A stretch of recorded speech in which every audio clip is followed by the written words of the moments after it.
and thinking about the story you just told me about using the clubs that were at the time 110 or 15 years old, when Jones was at Pebble in 1929, one of the things he did after he lost in the first round was he went up to Olympic.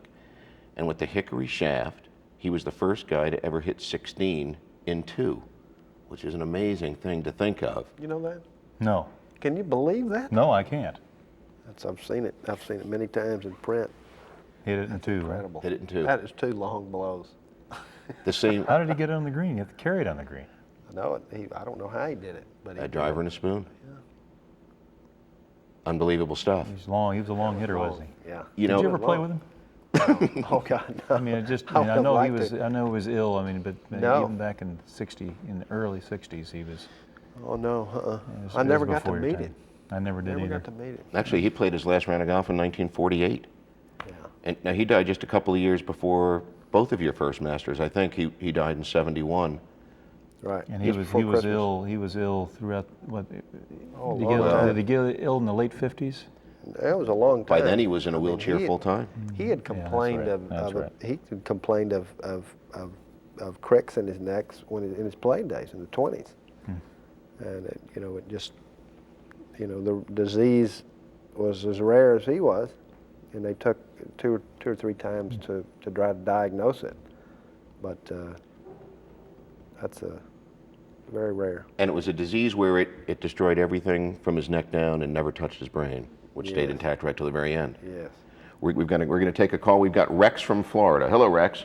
Yes, I was going to get the cup that you have there to your right, Peter, because I love that cup. This one? Yes, sir. We'll send it to you. Bill Jackson will take down your address. We'd be delighted to send it to you. Okay, thank you. Ben, I certainly appreciate the tip that you gave me at the TPC. You didn't know it, but I was watching your grip as you were practicing, and you were hitting everything into a wash tub out there. It was so good. And Tom, I was going to say, I hope everything is behind you on the Gary McCord deal from the papers that I've read. Is that true? Well, I hope so too. I do too, and I'll tell you, there's no 2 better players to see on TV and emulate a figure of Bobby Jones than you 2 fellas here. So, thank you for taking my call. Thank you, Rex. Thank you, Rex. You bet. Tom, people who've been watching you play the last couple of years have been saying that more than ever, your tee to green game is more attractive than it's ever been, that your tempo is more consistent, that you're less prone to hit the wayward tee shot, that your rhythm seems more consistent. Is that an accurate perception of what's going on with your long game right now? Well, it is. I made a change about a year and a half ago in the directions my shoulders took in the golf swing, and as a result, the club is going down the line a lot better than it ever has before, and it's been a lot of fun playing golf from tee to green this last year and a half. It's been a lot of fun. I mean, It's beautiful, beautiful to watch. My goodness. When I played with you at Tulsa last year at Southern Hills, he hit so many beautiful shots, and it really is. He's always hit the ball so solid. And I think Tom has always been, in your earlier years, regardless of how you hit the center of the club so many times. It was solid. It was a solid Club blow. might have been aimed that way though. It's kind of like Lionel Layberry. He said, how are you playing, Lionel? He said, I'm playing great. I just can't aim it. That's right. But I've always admired his, and I'm glad Rex asked about the grip, because you want to study a pair of hands and a grip. You can emulate Tom's, and it's an extraordinary grip. And people that it's true. If you want to play good golf, build a good grip. And I mean, I've got to be real honest. I've played in the last 2 years of pro-ams, I've probably seen about 3 good grips. Really. I'll tell you, 95% of the people who see it on a driving range just go up and down. There's no way that they can swing the golf club the best that they can because they don't have 2 things, and one is the grip. They have a grip on there. This is the worst way to hold a golf club, this way. Right. Put your hands on this. I'd rather see a grip like this, or like this, or something like that. Like here's a couple's grip, but I see so many people have a grip on there like this. That's right. And The left too hand weak is the left hand's than weak being and too the right strong. hand's like this. That's right. And The you left can't, hand gets in the palm. There's up no there, way. yeah. There's no way you can swing a golf club that way. And then the other thing is you have to be able to stand up to the ball, address the ball, where you can swing down at it and stay in balance. And 95% and 98% don't stand up to it in good balance. So if you get those two things right, you know, like Nicklaus, I've seen Jack do a lot of exhibitions. We've done a lot together, and he's always mentioned the fact that if you have a good grip and you have a good setup, you can be taught. But if you don't have one or the other, or neither of them, you're fighting a losing battle trying to build a golf swing.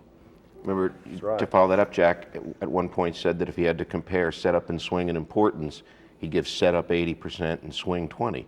That's right. Well, your setup determines your swing, and your grip helps that out a lot. We're going to take a call, fellas. We've got Greg from New York with us. Hello, Greg. Yes.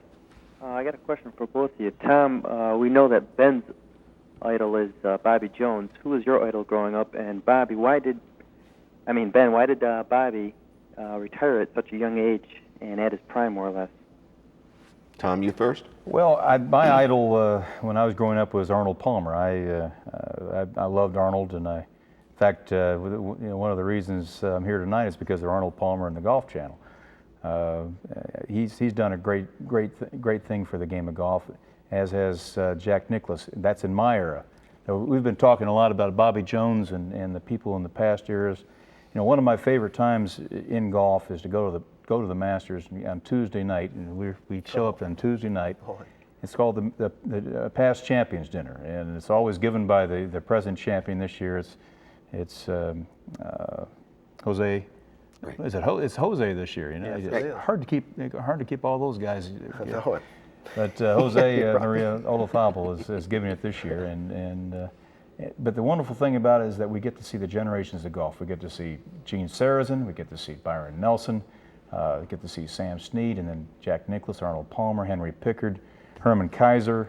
And those people have all sorts of stories. They tell the history of the game the way it was back then, and they reflect on what the game is now to them. And that's one of the things I truly love about the game, because I hope that someday the kids come up to me and ask me stories about, hey, what was it like back in the 70s?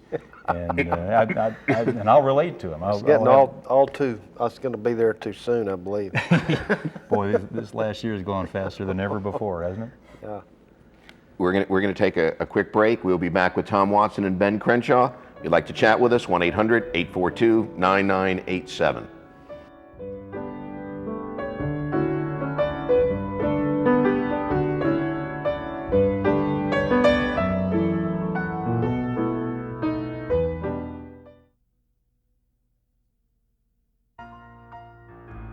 Tom Watson's win at the Masters in 1977 made clear a number of things.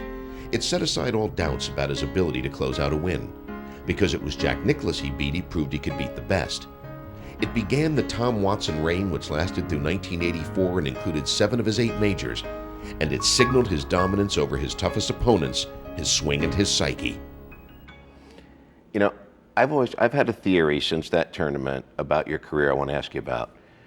When Jack pulled the golf ball out of the hole, I thought it was on 15, and sort of gave a wave to the crowd that you misinterpreted as I did misinterpret. Yeah. You know, here's another birdie, stick that one in your ear, kid, No, kind of flavor. It was actually on 13. 13? Yeah.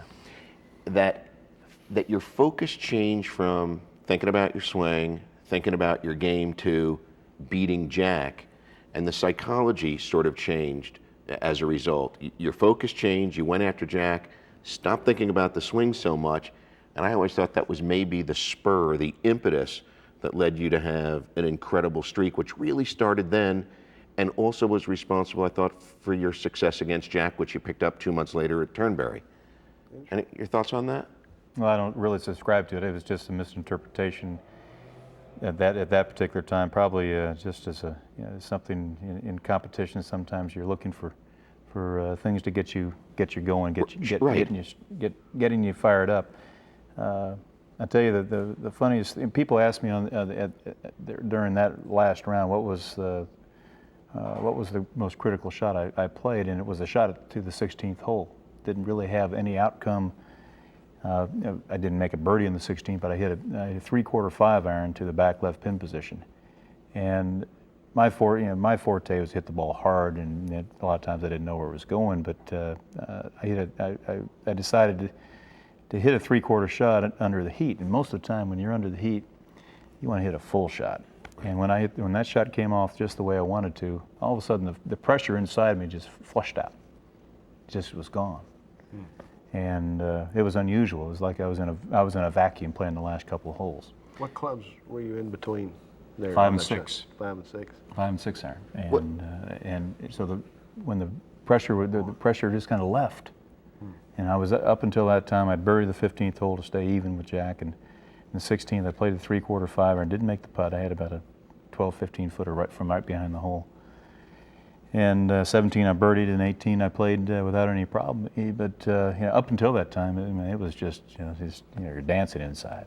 There's lots of things going on inside.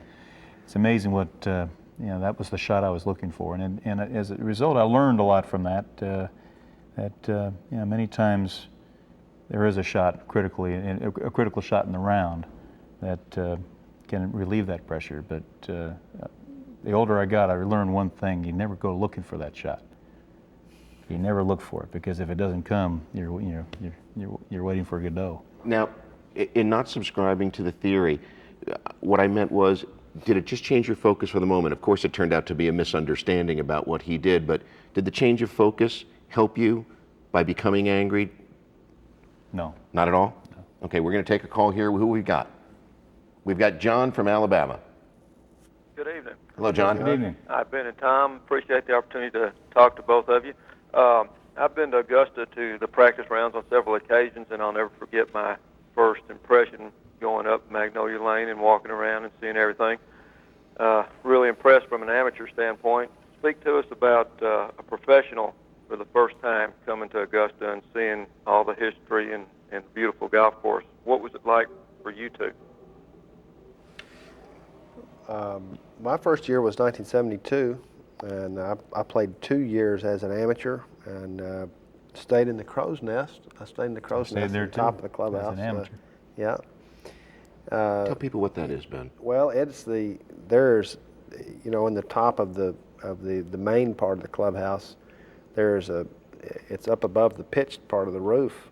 There's about 8 beds I think in so. there. Yeah. I think that's, and the amateurs got to stay there if you wanted to, and so of course I did. Sure. I ate all my meals there and everything else. But it's a great experience. It's a great experience, and to have Charlie Yates talk to you at dinner, in the amateur dinner, and tell you how much Bob Jones wanted an amateur to win the Masters, but how much the amateurs were made to feel at home was marvelous. We'd never experienced anything like that in any other tournament. But the spaciousness of the grounds, the architecture of the buildings, the greens that are just fantastic undulations. But it was simple. It was golf. It was golf, and there was nothing. There were no other accoutrements needed to make the place so beautiful. It simply showcased the land, really, and that's what it means to me, apart from everything else. What about your impressions of the first time there? Well, my impressions were very similar to Ben's, because I stayed in the Crow's Nest, and I was there for 5 days before the first round, so I had a good chance to get to know the golf course and the people. As I said, Charlie Yates was a part of that, and it was there were other people whom I had known through some of the amateur golf. This is my first Masters. Was 1969, and my first professional was 1970. I'm sorry, 1970. I qualified in 1969 through the U.S. Amateur, but I just remember the first tee. I remember Alan Miller telling us how the first tee was going to be different than any first tee you've ever teed the ball up on, and he was right. He was absolutely right. He's right. We're going to take a call. We've got Jan from Ohio. Hello, Jan. Hi, Peter. We love your show, Ben you. and Tom. It's an honor to talk to you. My question is regarding Bobby Jones and also the classification of majors. We know Bobby Jones, when he won the Grand Slam in 30, the four majors were the U.S. Open, British Open, U.S. Amateur, and British Amateur. My question is, what year and how did the Masters evolve to become a major along with the current, U.S. Open, British Open, and PGA? Thank you, and we wish you both the best of luck at Augusta. You want to take first shot at that? Well, I don't know if you could put a certain year that the Masters became a major championship. Major championships evolve. After all, at first, Bob Jones wanted to, and Clifford Roberts wanted to get together and present a tournament of their choosing and their showcasing for their friends, who they came up with a pretty simple list of qualifications. And it wasn't till later that the tournament began to be viewed as important, but it certainly didn't hurt when Gene Sarazen knocked it in the hole on number 15 in 1935 to beat Craig Wood in a playoff. But still, it's, first of all, there are so many ingredients why it is that it's what it is. I mean, you'll never find that combination again. Bobby Jones and Clifford Roberts and that piece of land and those benefactors and those people who became members. It was a national membership. You'll never find that combination again. But I don't think that, I don't know what you could possibly say, what year or what even group of years that it began to be Don't you think important. some of the playoffs, the Hogan-Snead playoff had something to do with it, and all the great champions, the champions who won the tournament? I mean, it seemed as if the great players won the tournament fairly consistently, and that just solidified it as an important championship. And I think literature at the time, Bernard Darwin's Golf Between Two Wars, he started to talk about the Masters in '34 when Horton Smith won, and that he felt it became a major when Sarazen made the double eagle on 15 the next year. You know who was standing behind the green? Do you know who he was playing with? Who Sarazen was playing with? Hagen. And who was standing behind the green? Jones. Yeah, I mean, just so unbelievable. There was about 11 people there, but a year later, 20,000 swore that they saw the shot go into the hole. Well, that's normal. You know what Tom says is right, though. Great things happen at great courses, and no question about the championships. Certainly the '42 year when Ben Hogan and Nelson played off, and those, at the mention of those two, no two players, nobody will ever hit the ball as well as those two. There's nobody. Those guys were completely apart.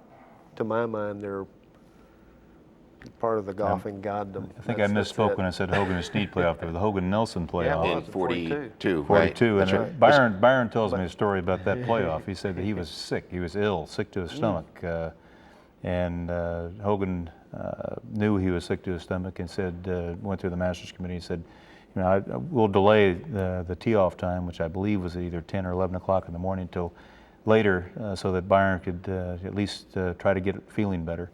And Byron got off, and Byron appreciated that. The Masters Committee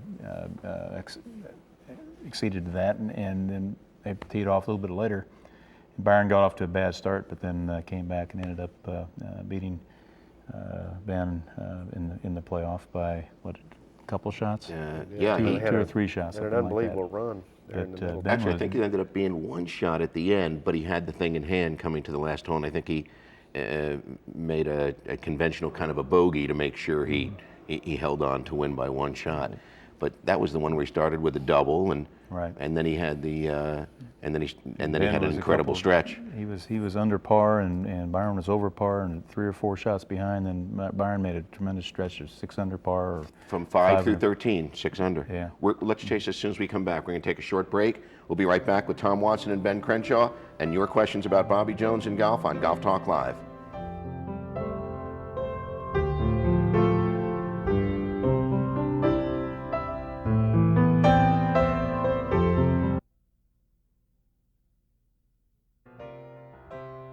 When Tom Watson broke through the adoring crowd on his way to his 5th British Open victory in 1983, it meant that he had won the Open on 5 of the 6 courses in the Scottish rotation. His back-to-back wins at the Open put him in the company of Jones, Hagen, Trevino, and Palmer. That was the 5th one. The next year, in '84, you had a chance to win your 6th. It would have been every Scottish course in the rotation, would have tied you with Varden. How big a blow was it that you ended up losing that golf tournament to Savvy? I've never really felt it was a big blow at all. It's just one of those things. You play a professional tournament of golf. You're going to win some. You're going to lose some. It's not a cliche. It's just the way I've looked at it. When I lose something, I always look back on it and I say, well, why did I lose?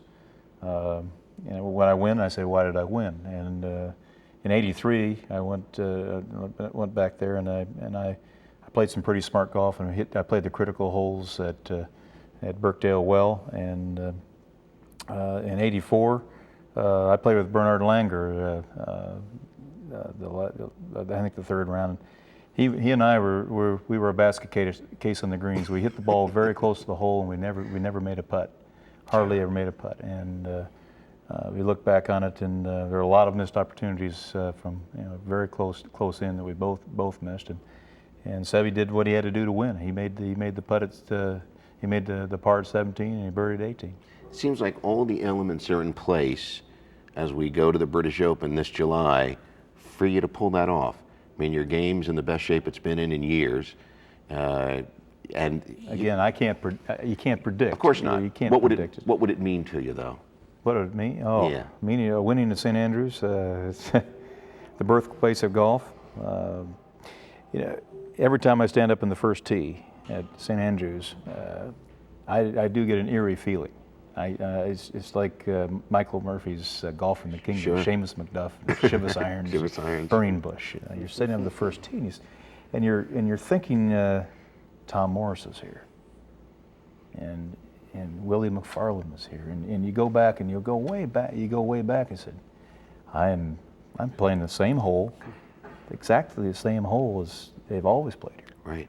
And yes, we were playing with equipment that makes the play a lot easier, but still, it's a feeling that I wonder what it would have been like to have played golf, jacket like this, and shirt and tie, and loose jacket, hope, and tee it up with these guys with the hickory shafted clubs and the gutty balls or the feathery. What would it have been like? You couldn't keep a straight left I know, arm. you had to go like this. Well, if he hadn't broken the gutta perch and you guys had worn coats that night in 1980, I was wearing a coat. Oh, you were? And my wife was bagpiping. She was piping us up the 10th hole. I'm telling you, it was great. She couldn't quite get the rhythm of the bladder there. I heard that one of your secrets is you hear the bagpipe music as you play.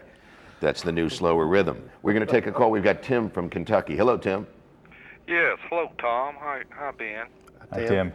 Hey, y'all were talking about some of the greatest rounds of the Masters. Well, what my question was what one that you've seen you thought was the greatest? I've always thought the 1975 round was probably the greatest one I've ever seen. I'm about your guys' age, and Tom, I believe you was playing with Jack then. I was. And Ed Snead, the time he lost, I never felt so sorry for a guy in all my life. And Tom Weiskopf said that he was never the same after Jack beat him there, and Jack said he was never the same, Tom, after you beat him at Pebble Beach in the U.S. Open. So what's your comment? I think you're right. I think one of the great rounds of golf at maybe one of the greatest finishes was the finish between Nicklaus and Johnny Miller and Tom Weiskopf. Tom hit a putt the last hole that looked like it had to go in the hole, and it didn't go in. And Johnny played great golf the last round, and it just he didn't get it to happen. And Jack made that putt at the 16th hole, prompting Johnny Miller to say that, when he asked about it, he said I didn't have to. He said something. Well, I saw the tracks, the bear tracks there on the hole, and Jack jumped up in the air, and Willie jumped up in the air. But no, there have been lots of great rounds at Augusta, and I think that one of the great rounds of golf was Nicklaus's final round when he won in '86. that was a special moment in golf. And behind the scenes, you know, I think Jack really needed that victory. I agree. I agree with that. And '86 was magical. When you won '77, I played with Jack the last round. He played an unbelievable round. He played so good. But he missed one shot, and he missed a shot to number 18. Yeah. He hit it fat. He hit a 6-iron fat. Tom's birdie on 17. Let's follow that up as soon as we come back. We've got to take a quick break. We'll be right back with Tom Watson and Ben Crenshaw.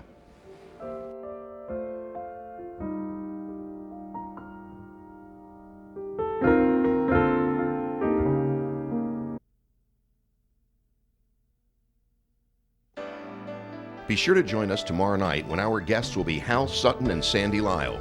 Both of them are back on form and looking for big years in 1995.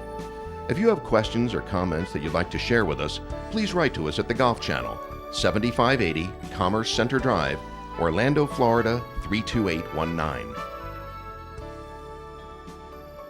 Before we have to say goodnight, let me ask you both very quickly.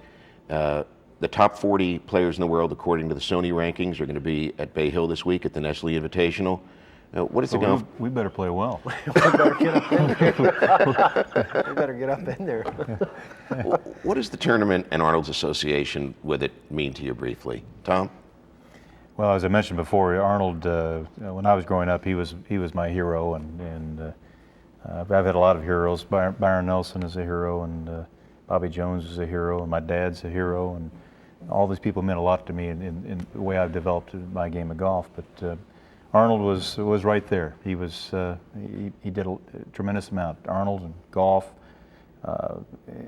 television, Mark McCormick, and golf boom started with Arnold Palmer, and we owe him a lot. He's been great. He's conducted himself beautifully, and he's helped the game immeasurably. There's no question. You know, we've talked about wonderful players all night, and Arnold. Tom's right. You know, anybody that does anything in golf is you have to thank Arnie. It's like they used to say. They said he didn't play the game; he invented it. In 1960. Yeah, right. In 1960.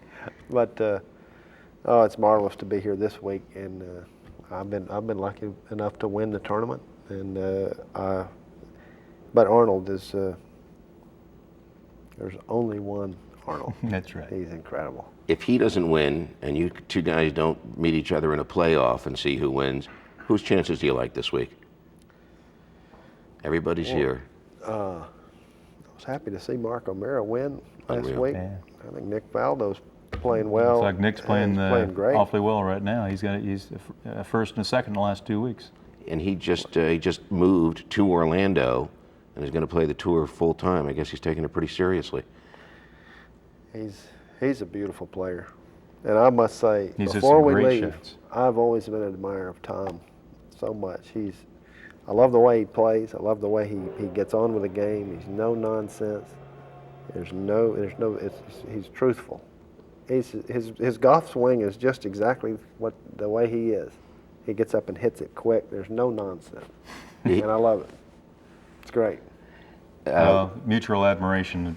See this man's touch with his feel, and he exudes feel when he puts his hands on a golf club, and that's something you don't see in very many golfers. I think everybody's pleased to hear those things. Let me just tell you who's going to be here this week. We've got Curtis Strange and Fuzzy Zeller. We've got Johnny Miller, Ernie Els, Sandy Lyle, Hal Sutton. We have Mark O'Meara next Monday night. So we've got a cavalcade of stars for you this week, and I hope you'll stay with us every night, 8 o'clock on Golf Talk Live. I want to thank you guys for coming by. This is a great, great honor for me and for the Golf Channel to have you here and spend so much time with us. Fun. Thank you. And it's great to see you playing so good, and wish you both the best this year. And good luck to you and the Golf Channel. Thanks, Tom. Thank you, Ben. You're welcome. And thank you for being with us tonight on Golf Talk Live.